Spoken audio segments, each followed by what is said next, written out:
You think value is subjective. You think it's a matter of opinion, personal taste, cultural programming. You believe that what matters to one person doesn't matter to another. And that's just how the world works. But you're wrong. Value isn't subjective. Value is ruthlessly objective. It's measured in outcomes. It's proven by results. It's validated by what people actually do when they're forced to choose. And here's the uncomfortable truth most people will never accept. You're operating in the game of survival. And survival is expensive. This video is not about motivation. It's not about hustle culture. It's not about selling you a dream. This is about understanding the hidden architecture of economic reality. The invisible system that separates those who build wealth from those who finance someone else's wealth. By the end of this journey, you will understand how value is created, perceived, professional, financial, social, creative, personal. You will learn why most people remain trapped in cycles they don't even recognize. And you will discover the exact mental frameworks that separate producers from consumers. This knowledge is dangerous, it's uncomfortable, and it's absolutely necessary. There is a silent divide running through society. It's invisible to most people, because both sides of this divide wake up, go to work, earn money, pay bills, but only one side is building assets. Only one side is creating systems. Only one side is designing a future where their income becomes independent from their time. The divide is simple. On one side you have people who produce value. On the other side you have people who only consume value. And before you dismiss this as oversimplified, before you argue that everyone produces something, having a job is not the same as producing value. Being busy is not the same as creating leverage. Earning income is not the same as building wealth. Most people trade their time for money in a perfectly linear exchange. They clock in, they perform tasks. They clock out. They receive payment, and the moment they stop showing up, the money stops flowing. This is not production. This is participation. You're participating in someone else's value creation system. You're a component in their machine. And while there's nothing morally wrong with this, while it's a necessary part of how economies function, you're consuming the opportunity to earn. You're not building something that grows while you sleep. You're not creating assets that compound. You're trading hours for dollars, and the math will never work in your favor. The people who produce value operate differently. They identify problems that matter to others. They develop skills that solve those problems. They create products, services, content, systems, or knowledge that people actively seek out. And here's the key. What they build has the potential to scale beyond their time. A course can be sold 1,000 times. A product can be manufactured and distributed globally. A piece of software can serve millions. A system can run with or without them. This is what production actually means. It means creating something that delivers value independent of your constant presence. It means building leverage. But here's why this divide is so invisible. Both groups work hard. Both groups face challenges. Both groups experience stress. The consumer looks at their bank account and feels productive because they earned money this month. They equate income with progress. They confuse activity with advancement. And so they remain trapped in a cycle where every month resets to zero. Where every expense requires another shift, another project, another exchange of time for money. They never build momentum because they never build assets. They're running on a treadmill that feels like forward motion but leads nowhere. Consumption feels good. That's the problem. Consumption delivers immediate pleasure, instant gratification, a dopamine hit that makes you feel like you've accomplished something. You buy a new gadget and for a moment you feel successful. You subscribe to a service and you feel included in something valuable. You purchase an experience and you feel like you're living fully. But these feelings are anesthesia. They're emotional rewards that create the illusion of progress while keeping you stationary. The human brain is wired to seek pleasure and avoid pain. This served us well when resources were scarce and survival required immediate action. But in a modern economy designed to extract value from consumers, this wiring becomes a trap. Every advertisement is designed to trigger desire. Every product launch is engineered to create urgency. Every trend is manufactured to generate fear of missing out. And your brain, operating on ancient programming, interprets these signals as survival imperatives. You're not buying a product. You're buying relief from discomfort. You're buying a temporary escape from the anxiety of not having, not being, not keeping up. This is why consumption feels like self-care. It feels like you're rewarding yourself for working hard. It feels like you've earned the right to spend. And in that moment of purchase, you experience genuine satisfaction. But watch what happens after. The satisfaction fades, the novelty wears off, the dopamine depletes. And you're left with the same problems, the same frustrations, the same financial position you were in before. Except now you have less money and more things. Things that depreciate, things that require maintenance, things that clutter your space and distract your focus. You traded permanent resources for temporary feelings. The most insidious part of consumption as anesthesia is that it prevents you from facing the real problem. You're frustrated with your career, so you buy something to feel better. You're anxious about your financial future, so you distract yourself with entertainment. You're dissatisfied with your progress, so you consume content that makes you feel like you're learning. Consumption becomes a coping mechanism, a way to manage the discomfort of stagnation without addressing the cause. And every time you choose consumption over production, you reinforce the pattern. You train your brain that discomfort should be avoided rather than leveraged. That pleasure should be pursued rather than earned. That progress is optional rather than essential. Production requires discomfort. There's no way around this. When you start producing value, you begin in complete invisibility. You study subjects that no one cares about yet. You practice skills that no one acknowledges. You create things that no one sees. You fail repeatedly without any applause. You invest time and energy into projects that may never generate a return. This is the nature of production. It begins in the dark. It begins with doubt. It begins with the very real possibility that everything you're doing is pointless. And this is precisely why most people quit. They start a project with enthusiasm. They imagine the outcome. They envision the success. But when they encounter the reality of production, when they realize that nobody cares about their early work, they think, if it were meant to be, it would be easier. If I were talented enough, people would notice. If this were the right path, I would see results by now. But these thoughts are lies. They're stories your brain tells you to justify returning to the comfort of consumption. The truth is that every successful producer went through this exact phase. Every person who built something valuable experienced the invisibility. The difference is they didn't quit. The discomfort of production is compounded by delayed reward. When you consume, you get instant feedback. You buy something, you feel good. You watch something, you're entertained. You eat something, you're satisfied. The loop is immediate and complete. But when you produce, the feedback is delayed. You write an article and maybe someone reads it months later. You build a product and maybe it finds a market next year. You develop a skill and maybe it becomes valuable years from now. This delay is unbearable for most people. They need constant validation. They need immediate proof that their efforts matter. And when that proof doesn't come, they abandon the work. But here's what they don't understand. The delay is not a bug. It's a feature. The delay is what creates the moat. The delay is what prevents everyone from doing it. If production delivered instant rewards, everyone would be a producer. The market would be saturated. The value would be diluted. The returns would be minimal. The fact that production requires patience, that it demands sustained effort without immediate gratification, the barrier to entry is psychological. The filter is emotional. And most people disqualify themselves before they even begin because they cannot tolerate the discomfort. Every few months a new trend emerges, a new platform, a new strategy, a new opportunity that supposedly changes everything. And millions of people rush toward it, convinced that this is their moment. They see others getting attention, making money, building audiences, and they think, if I just copy what they're doing, I can get the same results. But this is a fundamental misunderstanding of how trends actually work. Trends are mechanisms of attention concentration.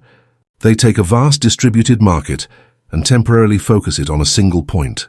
This creates the illusion of infinite opportunity because suddenly everyone is talking about the same thing. But what actually happens is that the trend consolidates power in the hands of those who were early. By the time the masses arrive, the opportunity has already been extracted. What remains is participation, not production. You're not building a position. You're inflating someone else's valuation. Look at who actually profits from trends. It's not the people who jump on the bandwagon. It's the people who created the wagon. The platform owners. The course sellers, the narrative controllers, the infrastructure providers. They built the systems that capitalize on attention. They position themselves before the trend became visible. And when the wave comes, they're not riding it. They're selling surfboards, they're teaching surfing lessons. They're renting beach access. The consumers see the wave and think they can catch it. But by the time they paddle out, the wave has already passed. This doesn't mean trends are useless. It means your relationship to trends determines your outcome. If you approach a trend as a consumer, you will lose. You will buy the courses, watch the videos, purchase the tools. You will be late, undifferentiated, and competing in an oversaturated market where the only way to win is to. But if you approach a trend as a producer, if you ask yourself how you can create infrastructure for this, not from the trend itself, but from the predictable patterns of human response to the trend. The role of the consumer in a trend is simple.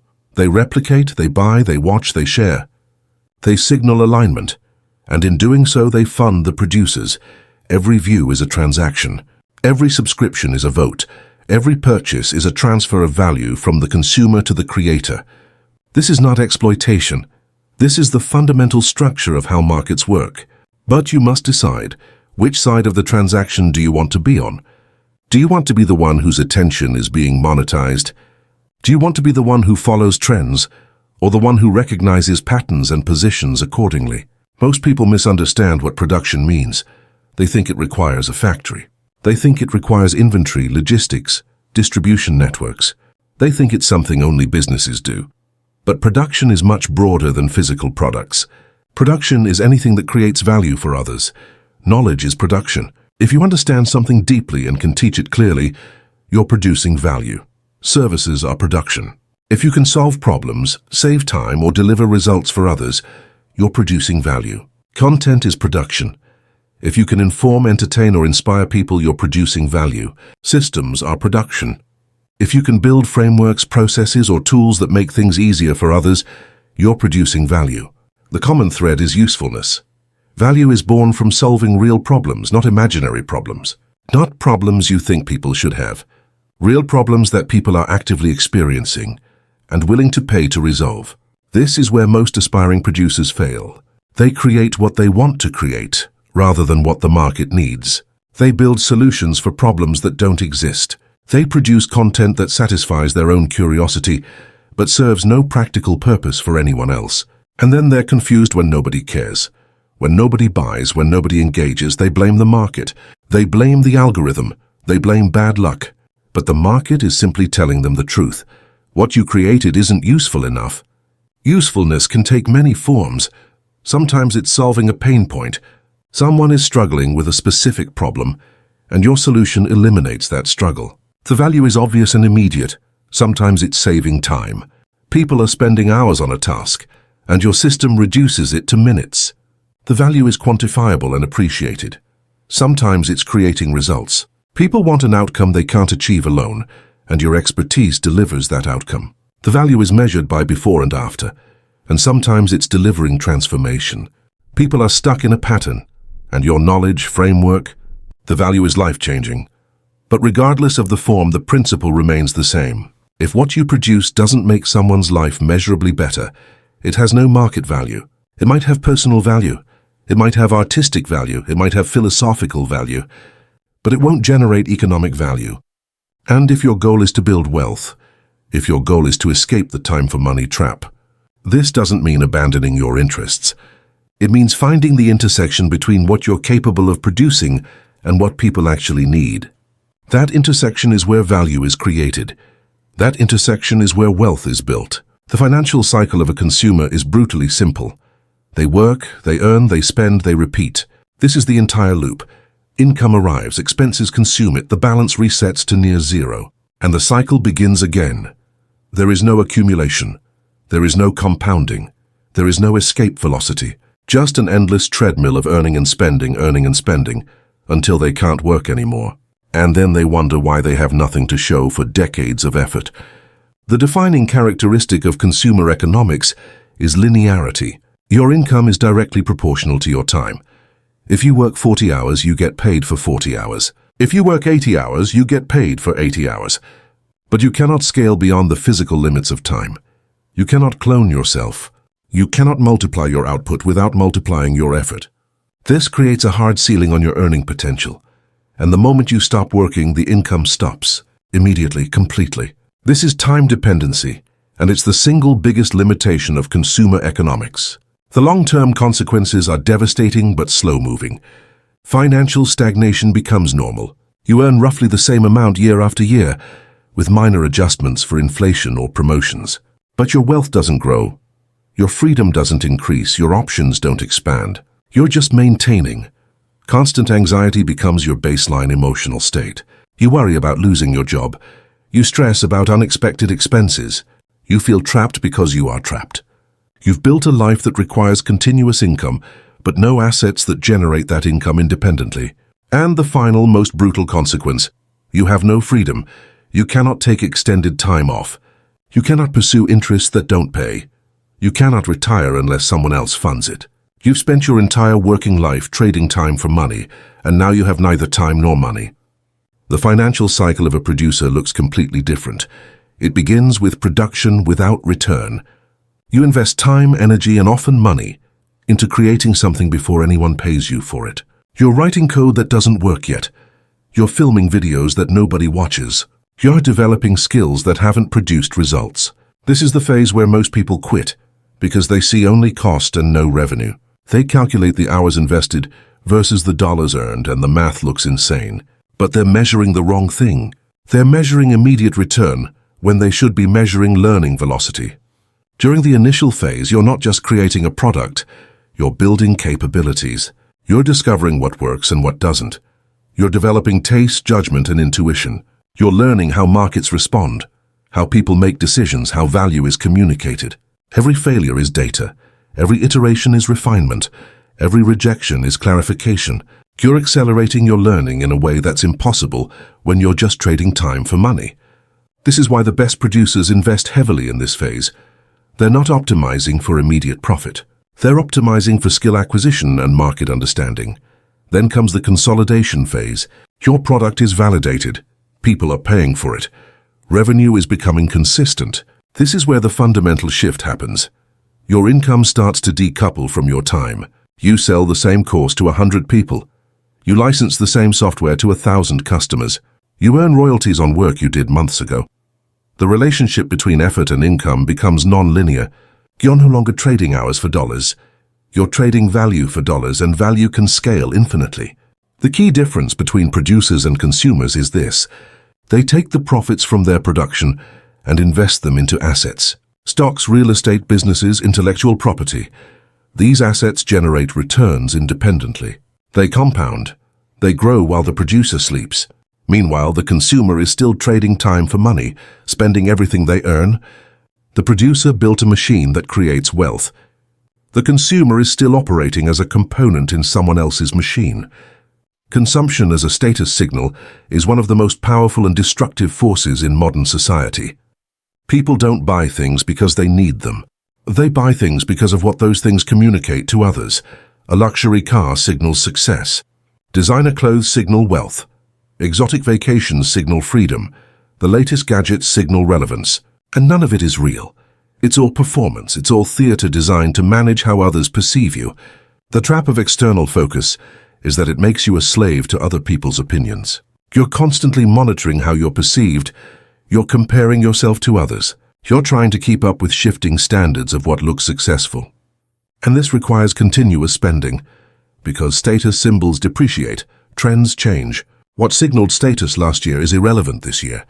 So you're locked in a race you can never win, spending money you often don't have to impress people. Meanwhile, the producer operates with a completely different focus.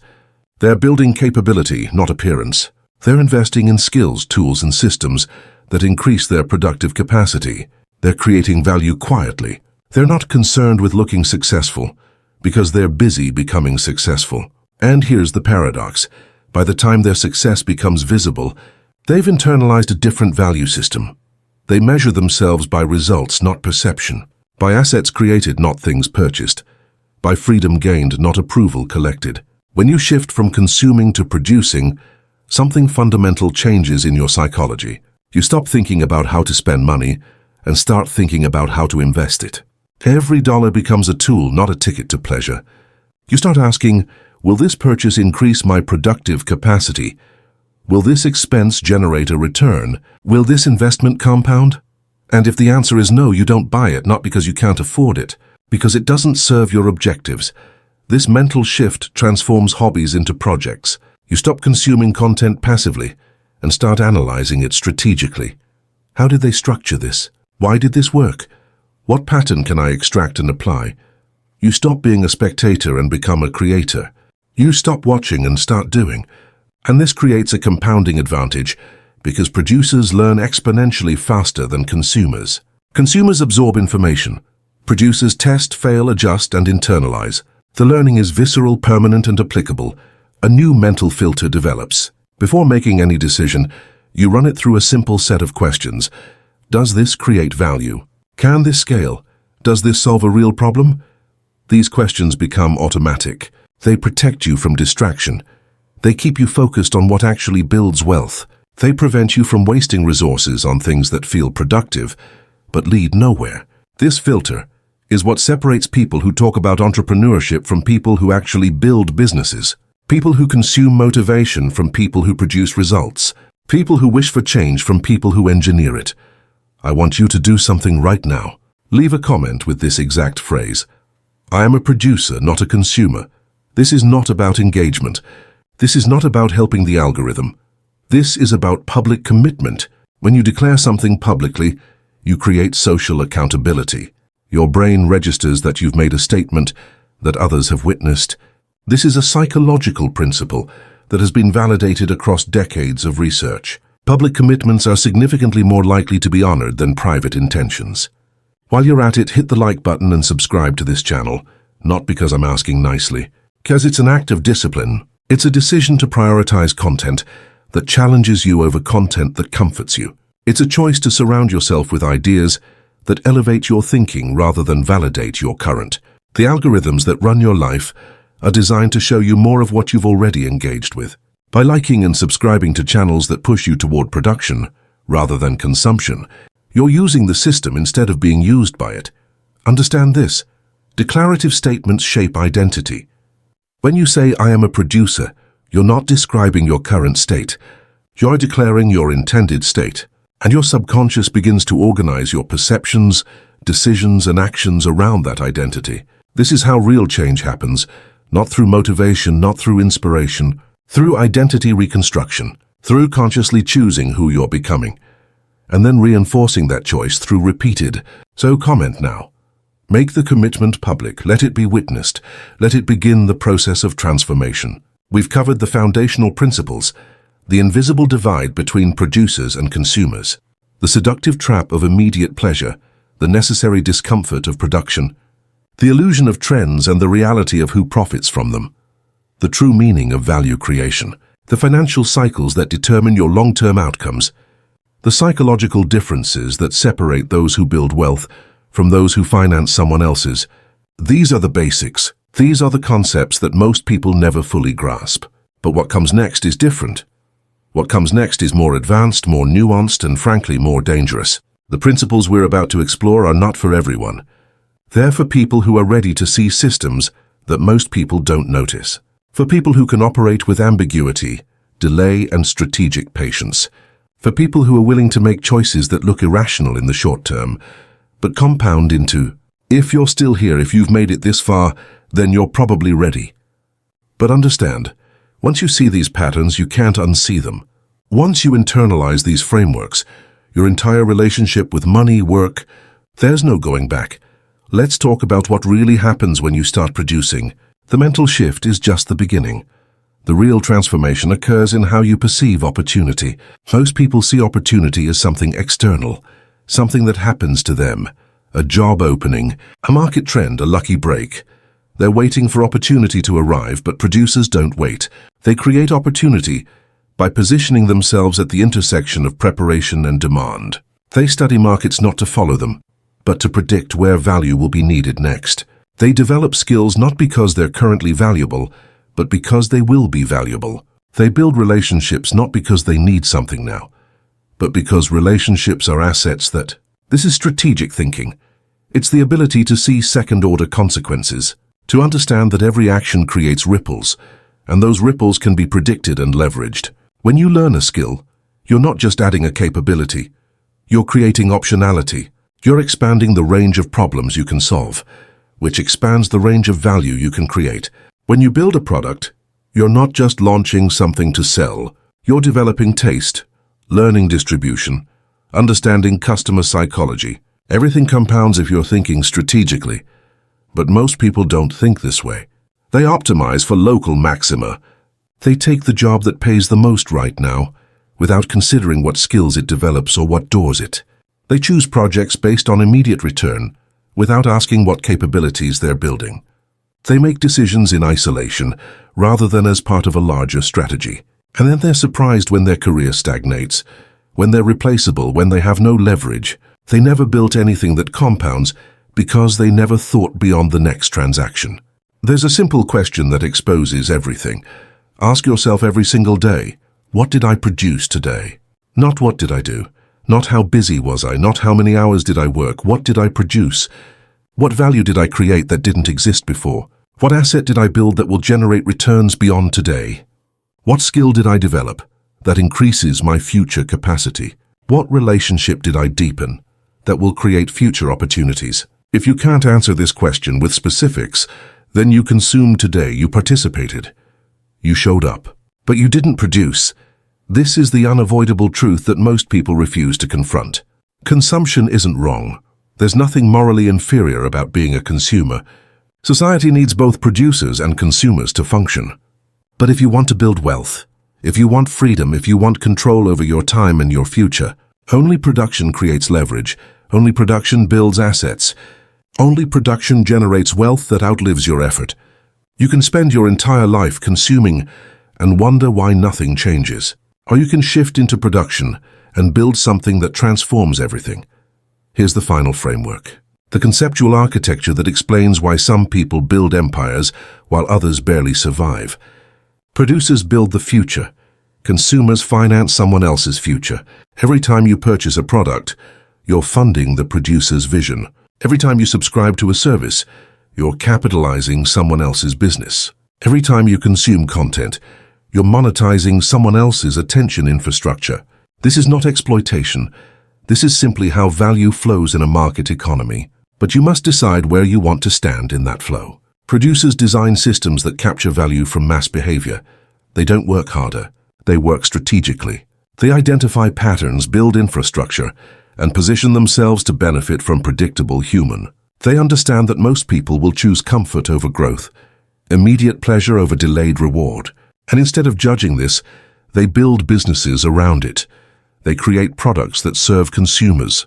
They build platforms that facilitate consumption. They design experiences that deliver the emotional satisfaction people crave. And they profit enormously because they're solving real needs, even if those needs are for escape. But here's what separates good producers from great ones. Good producers create valuable products and sell them for profit. Great producers create systems that generate value, independent of their constant involvement. They build platforms, not just products. They create movements, not just businesses. They develop intellectual property that scales infinitely. They design organizations that operate with or without them. They think in decades, not quarters. They optimize for legacy, not liquidity. And they understand that the greatest wealth is created not by working harder, but by building systems that you've reached the end of this journey. You now understand the invisible architecture of economic reality. You know why most people remain trapped in consumption cycles. You know what separates producers from consumers. You know how value is created, recognized, and rewarded. But understanding is not enough. Knowledge without application is just entertainment. You consumed this video. The question is, what will you produce with what you learned? Will you apply these frameworks to your career, your business, your finances, your relationships? Will you shift from spectator to creator, from consumer to producer? Or will you watch another video, consume another piece of content, and remain exactly where you are? The divide between producers and consumers is not fixed. It's not determined by talent, background, or circumstances. It's determined by choices. Small choices, repeated daily, compounded over time. The choice to create instead of consume, to build instead of buy, to invest instead of spend, to delay gratification instead of seeking immediate pleasure, to tolerate discomfort instead of avoiding it, to think strategically instead of reactively. These choices are available to everyone, but most people won't make them. Most people will continue prioritizing comfort, seeking validation, and wondering why nothing changes. Don't be most people. You're not broke by accident. You're broke because you're operating as a consumer in a system designed to extract value from consumers. But you can change that. Starting today, starting now, produce something, anything, write, build, create, teach, solve. Make something that didn't exist before, make something that serves others, make something that creates value, and then do it again tomorrow and the day after. And watch what happens when you shift from financing someone else's future to building your own.